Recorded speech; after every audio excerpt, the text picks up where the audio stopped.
حاب تحصل على أكثر من إشعار في سيرفر ديسكورد لأكثر من ستريمر؟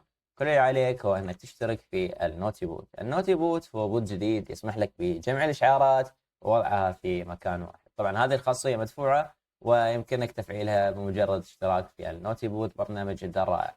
تابع معي الشرح. نختار من هنا السيرفر اللي حابين نضع فيه الإعدادات، ثم نذهب إلى سوشيال نوتيفيكيشن، إشعارات السوشيال ميديا، ثم نختار الكيك كونفيجريشن، ثم نجد هنا عدد صناع المحتوى الموجودين لدينا اللي ممكن نفعل إشعاراتهم.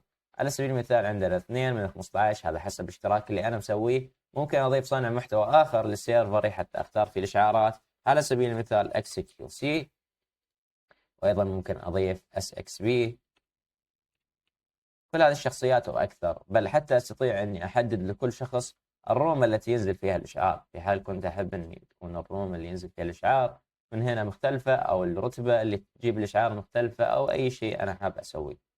وفي أيضا ممكن أعطي لأشخاص رتب معينة عندما يكون هذا الشخص لايف، تمام. ومن هنا بقدر أختار القناة اللي أرسل فيها الإشعار notification channel. من هنا أختار لكل واحد ممكن تكون قناة مختلفة أو كلهم في نفس القناة في السيرفر.